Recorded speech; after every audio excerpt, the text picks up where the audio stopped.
waa département Kër Massar ñu ngi leen di nuyu. waa département Kër Massar ak bépp militant ci Sénégal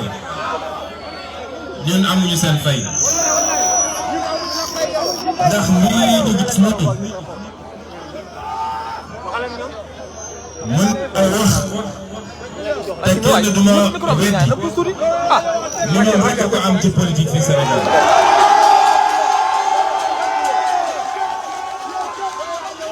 lii Yewwi Askan Wi kese moo ko am ci politique fi Sénégal.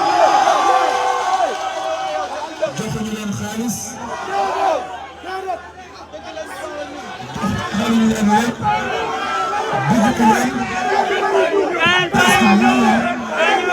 yéen suñu ginnaaw daw ngeen ay kilomètres te ànd ceeg farlu boo xam ne tubaab fakala yéen la yàlla fay dama suñu digganteeg yéen bokk na diggante naxante yi am feneen de bu diggante jënd mel ni kuy jënd xarum tabaski waaye diggante cofeel ak kóolute la looloo waral saa suñu jógee woo leen ngeen bàyyi seen yitte bàyyi seen lépp jël seen xaalis dugal ci gerte bii dugg Kër Massar duggee ko Yeumbeul Sud ak bi ñu yegg si fii li muy taxañ ci xaalis ñii 10 000 ñii 5 000 ñii 1000 francs ñii 500 jox ma ne seen contribution la defe naa fees na dellu sama kon loolu relation bu dëgër moo am suñu diggante relation kóolute relation cofeel waaye relation bokk bëgg-bëgg di soppi suñu réew ak jëlaat suñu réew teel ko suñu loolu nag laa bañ ngalawaay ngeen may ma déglu tuuti rek ngeen may ma déglu tuuti rek parce que waxtaan balaa muy neex rek ñii waxtaan balaa muy am solo rek mooy li ñuy wax nit ñi mën ko déglu bu ñu waxu jotee nañ ñu wax waaye nañu mayante tuuti rek ñu déglu parce que li may wax dafa am solo di ngeen ma may loolu dama ne lii ñu am muy relation boo xam ne kenn ku nekk ci yéen jàppee naa ko sama frère wala sama sœur moo bokkal ndey ak baay loolu bu ñu ko dara yàqal moo tax li ñuy ñaan militants yi ak sympathisants yi mooy il faut ñuy nangulante di comprendrante nu ngeen ñu bëgg a gis yàlla bi ma tiim xam ne ñu bëgg a gis foofu suñu sañoon bis bu ne waxuma la koñ bu nekk de waxuma la commune bu ne waaye kër gu nekk nañ fa dugg saafante ak yéen kon bu ñu demee ba ne leen bu ñu doxee ba ne leen amoon nañu yéene yegg si fii waaye dina jafe ñu yegg si tey xam nañ dañoo dem ba mënatuñu ko ndax 11h ba léegi ñu ngi fonctionné 11h ba fi ma toog ni ñu ngi fonctionné 11h ba léegi ñu ngi dox caravane bi ñu ngi ko démarré 4h ba heure bii ñuy wax ak yéen tooguñu naanuñu nekkuñu ñu ngi ci caravane bi te tey lañu door caravane bi dese nañu 15 jours yoo xam ne war nañoo dem fépp ci Sénégal. yaa bu ngeen ci am. kon yéen waa Kër Massar. Malika waxuma département bi de Kër Massar commune laa wax. waaw. cofeel gi ñu am ci yéen xam ngeen ko Kër Massar Jaxaay ak feneen ak feneen bu ñu ñëwee ba fi mu ne nii minuit soreetul ak waa Malika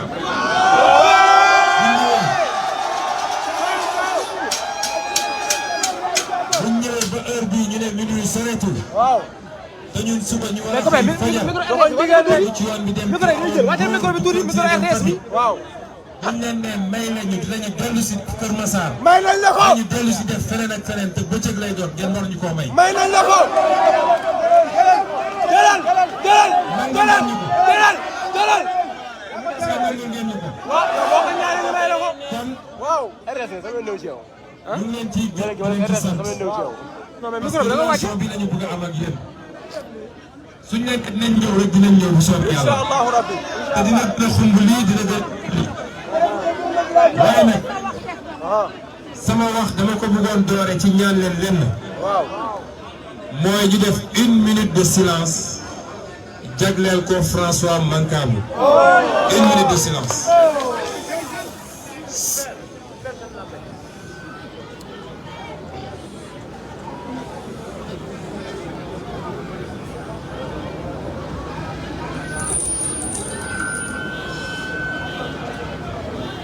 jërëjëf.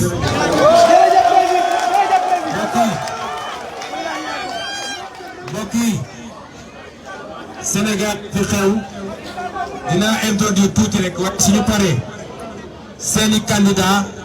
dinañ ñëw waxtaan ak yéen ku nekk jël quelques minutes ngeen may ñu tamit ki nga xam ne moo war a def déclaration bi war a jàll RTS muy suñu candidate dina ñëw def moom it déclaration fii waaye li tax ma doore ci ñaan ñu defal 1 minute François Mancabou dama ko waxaat ko Macky Sall ak ñi mu àndal ay assassin lañu.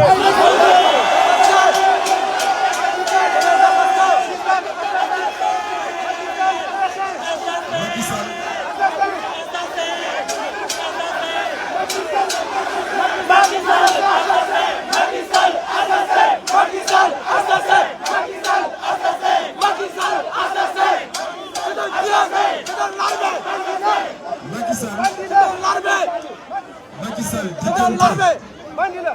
2021 ak léegi François Mancabou mooy 19e personne boo xam ne faat na ko ci loo xam ne tegul ci dara lu taxan diggante février 2021 ak jamono yi ñu toll ak lu manqué genn wàll Macky Sall faat na fi lu mat 19 personnes ci mbirum politique ci loo xam ne ay caaxaan la. mbirum François Mancabou li ñuy wax fii yéen ñëpp ngeen seede ko mooy tôt ou tard dinañ ko layoo ñoom ak justice.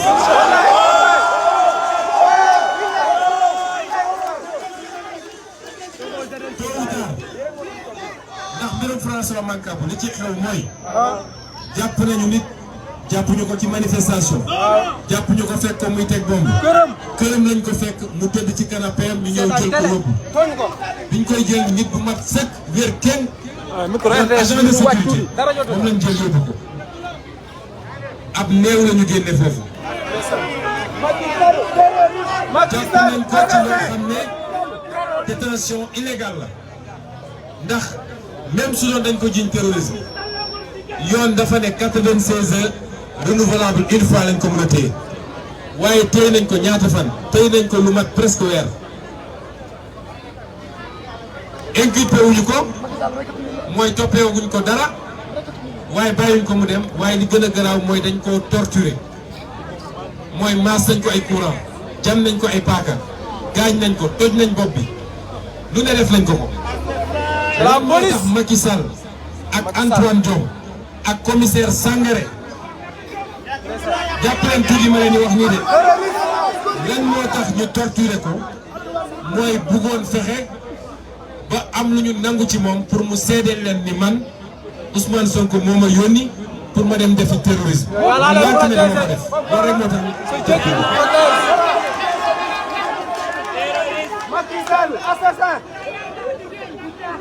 procureur ñëw taxaw ci kanam Sénégal yëpp ngeen jégal ma ci terme amul jégal di fen ay fen yu leer nañ kan koo xam ne tooy na xef wax nga daane la ko sax naan amul permis de port d'arme ak yooyu soxnaam permis de port d'arme Sénégal dañoo nekk ci guuta Macky Sall mënatuñu am musiba bu ko wees Macky Sall waaye li ma bëgg a wax foofu mooy bakkan yi ñu faat suba la ñu war a dem Bignona Ziguinchor jëli fa xale boo xam ne faat nañ ko dóor ko bal ñëw taxaw naan bal reyu ko suba lañ ko war a jëli andi ko ba Dakar pour ñu def contre expertise beneen baa ngi Bignona ñu tëj ko nanguñ ko jox famille am gendarmerie di garder corps bi def na léegi 17 juin ba tey jii léegi mu def weer ñu téye kooru jàmbur ne duñ ko delloo waa jaay doole boobu ba kañ la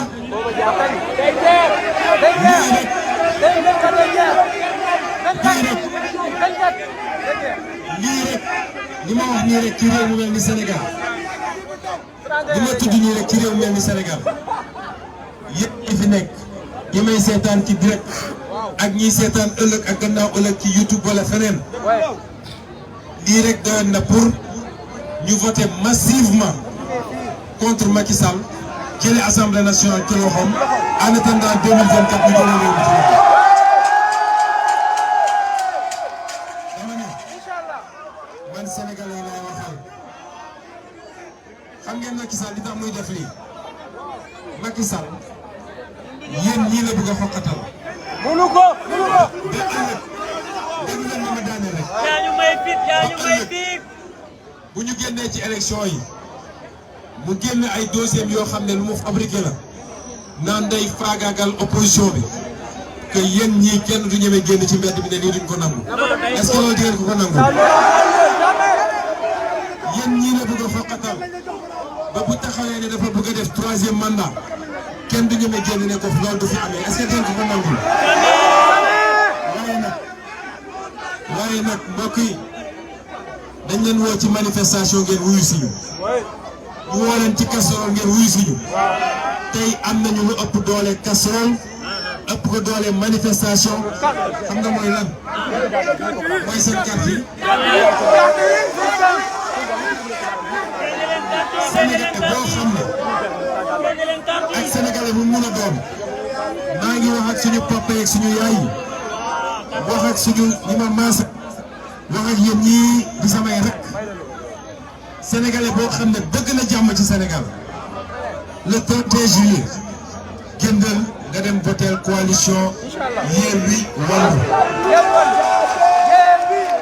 le 31 juillet nañu jëlee assemblée nationale ci loxo Macky Sall. Inch'Allah rabbi. parce que bis bu ñàkkee assemblée nationale dootu fi tëj nit dootu fi dóor nit dootu fi wax waxu 3e mandat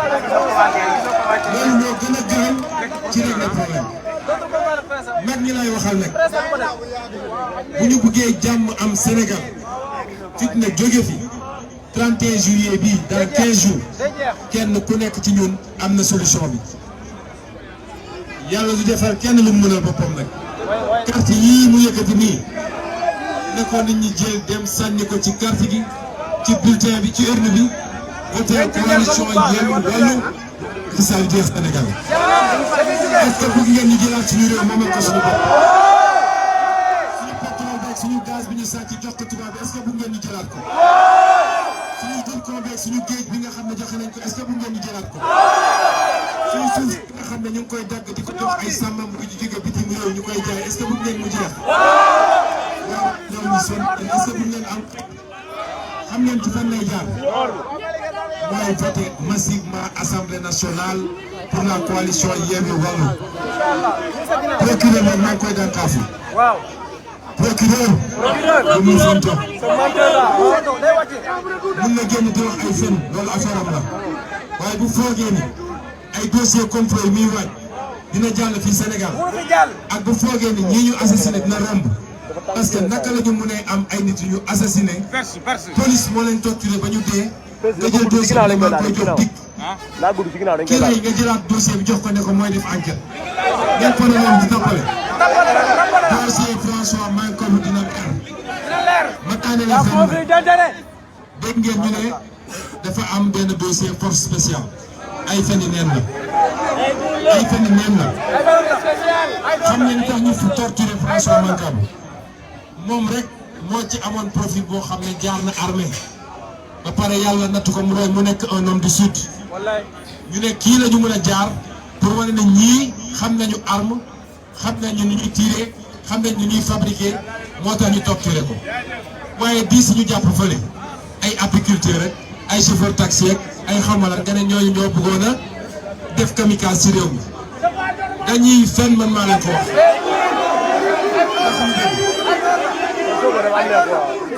dossier rébellion bi ñuy wax Macky Sall ak ñi koy wax ñoom ñëpp laa dajale dañuy fen du dëgg te fu ñu fenee rek dinañu fekk foofu bu soobee Yàlla kon dañu jël dossier bi confié ko ak indépendante internationale moom dañu wax la DIC peut pas faire cette enquête ñun disqualifié nañ ko bis ni ci tey. la conflit d'intérêt. moo tax nag mbokk yi ñoom war nañu dem fu nekk dem nañ gis kilifa diine yi di leen manipuler lu ne ñu ko suñu xëyee seen presse rawatina nag dinaa ci lim observateur.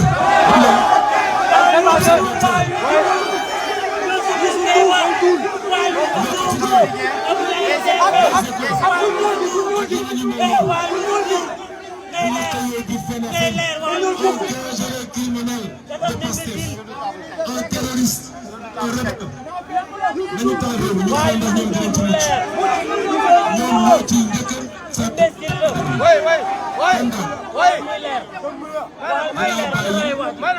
xam ngeen enjeu élection yi lan la.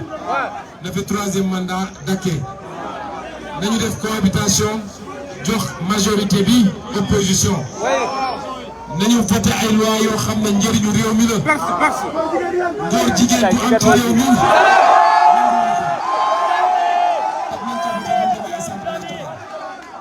li ñu sàcc suñu alal dañ koy delloosi nañ ko voté ci assemblée nationale. lii mooy enjeu élection bi ak yeneen ak yeneen yi ma mënul développé fii ñu ngi leen di gërëm di leen sant ba jox ak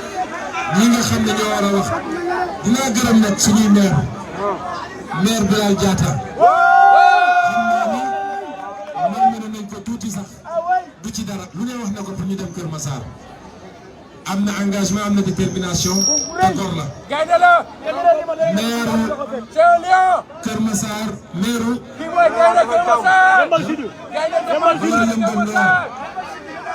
kii Ndaw Babacar Ndaw taxawaay bi ñu amoon fii ci élection locale yi feeñalaat na ko dinaa naa ko ba noppi maire Adama Sarr di maire tam ci Kër Massar ñoom ñëpp seen taxawaay rafet na. le président du conseil départemental Babacar Gaye te ñii ñëpp nag Macky amul lu mu deful pour fexe ba jënd leen. non wàccal ñu deseeg seen góor ne jënd ñu jëm. moo tax yéen waa Kër Massar yéen ngeen am kër gi ci seen i maire waaye nag ma beral loxo suñu candidat di tête de liste départemental muy Bara Gaye.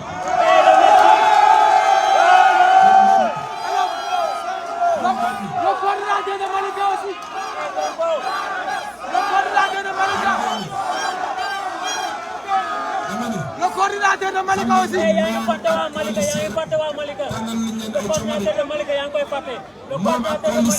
Le coordinateur de Malika aussi. Yewwi ak candidat loolu dañ leen tànnal ay candidats yoo xam ne xam ngeen ni suñu demee assemblée nationale am ngeen représentant assemblée nationale. Vous présidez le coordinateur de Malika. kon maa ngi leen di jox kaddu gi ñu waxtaan ak yéen tuuti après ngeen ñaanal ñu maire Malika. Voilà. Le coordinateur. vraiment kontaan nañu ci Kër Massar parce que yéen a ëpp lu ngeen di jox ci ay maire ba pare maire yooyu des ak seen ngor ak seen dignité yéen ngeen ànd ak ngor ànd ak ñoom kon ñu ngi leen di gërëm di leen sant victoire éclatante à Kër Massar au soir du 31 juillet. Merci.